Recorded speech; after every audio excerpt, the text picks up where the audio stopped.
ನಮಸ್ಕಾರ ವೀಕ್ಷಕರೇ, ಹೇಗಿದ್ದೀರಾ? ನಿಮಗೆಲ್ಲರಿಗೂ ಲೋಕ್ ಡೈರೀಸ್ ಚಾನೆಲ್ಗೆ ಸ್ವಾಗತ. ಭಾರತೀಯ ಪ್ರವಾಸಿಗರ ಸಂಖ್ಯೆ ಇಳಿಮುಖವಾಗಿರುವುದಕ್ಕೆ ಮಾಲ್ಡೀವ್ಸ್ ಬೆಚ್ಚಿಬಿದ್ದಿದೆ. ಇದೀಗ ದ್ವೀಪ ರಾಷ್ಟ್ರದ ಪ್ರವಾಸೋದ್ಯಮದ ಸಚಿವರು ಭಾರತೀಯರಿಗೆ ದೇಶಕ್ಕೆ ಭೇಟಿ ನೀಡಿ ದೇಶದ ಆರ್ಥಿಕತೆಗೆ ಸಹಕರಿಸುವಂತೆ ಮನವಿ ಮಾಡಿದ್ದಾರೆ. ಮಾಲ್ಡೀವ್ಸ್ ಪ್ರವಾಸೋದ್ಯಮ ಸಚಿವ ಇಬ್ರಾಹಿಂ ಫೈಸಲ್ ವಿಶೇಷ ಸಂದರ್ಶನದಲ್ಲಿ ನಮ್ಮ ಹೊಸದಾಗಿ ಆಯ್ಕೆಯಾದ ಸರ್ಕಾರವು ಭಾರತದೊಂದಿಗೆ ಕೆಲಸ ಮಾಡಲು ಬಯಸುತ್ತದೆ. ನಾವು ಯಾವಾಗಲೂ ಶಾಂತಿ ಮತ್ತು ಸೌಹಾರ್ದ ಪರಿಸರವನ್ನು ಉತ್ತೇಜಿಸುತ್ತೇವೆ ಎಂದು ಹೇಳಿದ್ದಾರೆ.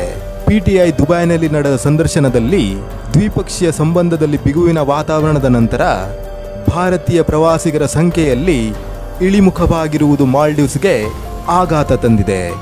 ಇದೀಗ ದ್ವೀಪ ರಾಷ್ಟ್ರದ ಪ್ರವಾಸೋದ್ಯಮದ ಸಚಿವರು ಭಾರತೀಯರು ದೇಶಕ್ಕೆ ಭೇಟಿ ನೀಡಿ ದೇಶದ ಆರ್ಥಿಕತೆಗೆ ಕೊಡುಗೆ ನೀಡುವಂತೆ ಮನವಿ ಮಾಡಿದ್ದಾರೆ. ಈ ಸಂದರ್ಭದಲ್ಲಿ ಪ್ರವಾಸೋದ್ಯಮ ಸಚಿವರು ಭಾರತ ಮತ್ತು ಅವರ ದೇಶದ ನಡುವಿನ ಐತಿಹಾಸಿಕ ಸಂಬಂಧಗಳ ಬಗ್ಗೆಯೂ ಒತ್ತಿ ಹೇಳಿದ್ದಾರೆ. ಭಾರತೀಯರು ಮಾಲ್ಡೀವ್ಸ್ಗೆ ಹೋಗುವುದನ್ನು ಬಹಿಷ್ಕರಿಸಿದ್ದರು. ಜನವರಿ 6ರಂದು ಪ್ರಧಾನಿ ಮೋದಿ ತಮ್ಮ ಎಕ್ಸ್ ಹ್ಯಾಂಡಲ್ನಲ್ಲಿ ಪ್ರಾಚೀನ ಲಕ್ಷದ್ವೀಪದ ಫೋಟೋಗಳು ಮತ್ತು ವಿಡಿಯೋಗಳನ್ನು ಹಂಚಿಕೊಂಡಾಗ ಮಾಲ್ಡೀವ್ಸ್ನ 3 ಮಂತ್ರಿಗಳು ಅವರ ವಿರುದ್ಧ ಅವಹೇಳನಕಾರಿ ಹೇಳಿಕೆಯನ್ನು ನೀಡಿದ್ದರು. ಇದಾದ ನಂತರ ಭಾರತೀಯರು ಮಾಲ್ಡೀವ್ಸ್ಗೆ ಹೋಗುವುದನ್ನು ಬಹಿಷ್ಕರಿಸಿದ್ದರು. ಭಾರತೀಯರನ್ನು ಆತ್ಮೀಯವಾಗಿ ಸ್ವಾಗತಿಸುತ್ತೇನೆ.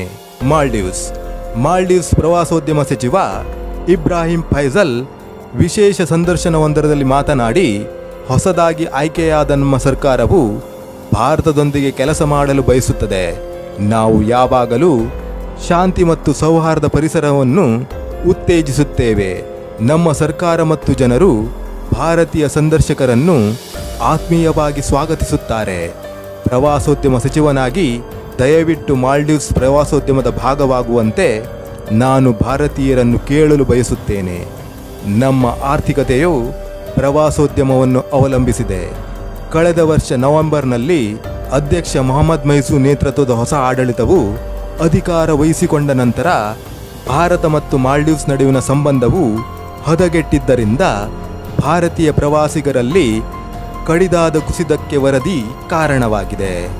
ನವೆಂಬರ್ನಲ್ಲಿ ಅಧ್ಯಕ್ಷರಾಗಿ ಅಧಿಕಾರ ವಹಿಸಿಕೊಂಡ ನಂತರ ಅಧ್ಯಕ್ಷ ಮೊಯ್ಸೂ ಅವರು ತಮ್ಮ ದೇಶದಿಂದ ಭಾರತೀಯ ಮಿಲಿಟರಿ ಸಿಬ್ಬಂದಿಯನ್ನು ಹೊರಹಾಕುವ ಚುನಾವಣಾ ಭರವಸೆಯನ್ನು ಉಳಿಸಿಕೊಳ್ಳುವುದಾಗಿ ಚೀನಾದ ಪರ ನಾಯಕರಾಗಿ ವ್ಯಾಪಕವಾಗಿ ಪರಿಗಣಿಸಲ್ಪಟ್ಟಿರುವುದರಿಂದ ಭಾರತ ಮಾಲ್ಡೀವ್ಸ್ ಸಂಬಂಧಗಳು ಒತ್ತಡಕ್ಕೆ ಒಳಗಾಗಿವೆ. ಮಾಧ್ಯಮ ವರದಿಗಳ ಪ್ರಕಾರ ಕಳೆದ ವರ್ಷಕ್ಕೆ ಹೋಲಿಸಿದರೆ ಮೊದಲ 4 ತಿಂಗಳಲ್ಲಿ ಭಾರತದಿಂದ ಬರುವ ಪ್ರವಾಸಿಗರ ಸಂಖ್ಯೆ 42% ಕಡಿಮೆಯಾಗಿದೆ. ವರ್ಷದ ಆರಂಭದಲ್ಲಿ ಮಾಲ್ಡೀವ್ಸ್ಗೆ ಭೇಟಿ ನೀಡುವ ಪ್ರವಾಸಿಗರಲ್ಲಿ ಭಾರತೀಯರು ಅಗ್ರಸ್ಥಾನದಲ್ಲಿದ್ದರು. ಆದರೆ ಸ್ವಲ್ಪ ಸಮಯದೊಳಗೆ ಭಾರತೀಯ ಪ್ರವಾಸಿಗರ ಸಂಖ್ಯೆ 6ನೆಯ ಸ್ಥಾನವನ್ನು ತಲುಪಿತು. ಈ ವರ್ಷದ ಆರಂಭದಲ್ಲಿ ಭಾರತವು ಮಾಲ್ಡೀವ್ಸ್ಗೆ ಅಗ್ರ ಪ್ರವಾಸಿ ಮಾರುಕಟ್ಟೆಯಾಗಿತ್ತು. ವರ್ಷದ ಕೆಲವೇ ದಿನಗಳಲ್ಲಿ ಭಾರತವು ಅಗ್ರ ಪ್ರವಾಸಿ ಮಾರುಕಟ್ಟೆಗಳಲ್ಲಿ 6ನೇ ಸ್ಥಾನಕ್ಕೆ ಇಳಿಯಿತು ಎಂದು ನ್ಯೂಸ್ ಪೋರ್ಟಲ್ ವರದಿ ಮಾಡಿದೆ. ಪ್ರವಾಸೋದ್ಯಮ ಸಚಿವಾಲಯದ ಅಂಕಿಅಂಶಗಳ ಪ್ರಕಾರ ಮಾಲ್ಡೀವ್ಸ್ ಮೇ 4ರ ಹೊತ್ತಿಗೆ ಭಾರತದಿಂದ ಒಟ್ಟು 43,991 ಪ್ರವಾಸಿಗರ ಆಗಮನವನ್ನು ದಾಖಲಿಸಿದೆ. ಕಳೆದ ವರ್ಷದ ಜನವರಿ ಮತ್ತು ಏಪ್ರಿಲ್ ನಡುವೆ ಮಾಲ್ಡೀವ್ಸ್ 73,785 ಪ್ರವಾಸಿಗರ ಆಗಮನವನ್ನು ದಾಖಲಿಸಿದೆ. ಈ ವರ್ಷ ಈ ಸಂಖ್ಯೆ 42,638 ಆಗಿದೆ.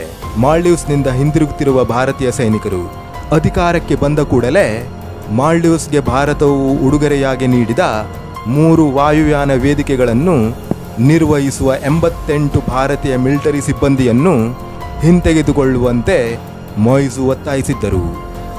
ಮಾಲ್ಡೀವ್ಸ್ನ ವ್ಯವಹಾರಗಳಲ್ಲಿ ಭಾರತವು ಮಧ್ಯಪ್ರವೇಶಿಸುತ್ತಿದೆ ಎಂದು ಅವರು ಈ ಹಿಂದೆ ಆರೋಪಿಸಿದ್ದಾರೆ ಮತ್ತು ಕಳೆದ ವರ್ಷ ಸೆಪ್ಟೆಂಬರ್ನಲ್ಲಿ ನಡೆದ ಅಧ್ಯಕ್ಷೀಯ ಚುನಾವಣೆಯಲ್ಲಿ ಇಂಡಿಯಾ ಔಟ್ ಪ್ರಚಾರದೊಂದಿಗೆ ಗೆದ್ದಿದ್ದಾರೆ. ವೀಕ್ಷಕರೇ, ಇವಿಷ್ಟು ಈ ವಿಡಿಯೋದ ಮಾಹಿತಿಗಳು. ಮುಂದಿನ ವಿಡಿಯೋದಲ್ಲಿ ಮತ್ತೆ ಭೇಟಿಯಾಗುತ್ತೇನೆ. ಅಲ್ಲಿಯವರೆಗೆ ಜೈ ಕರ್ನಾಟಕ, ಜೈ ಭಾರತ. ಧನ್ಯವಾದಗಳು.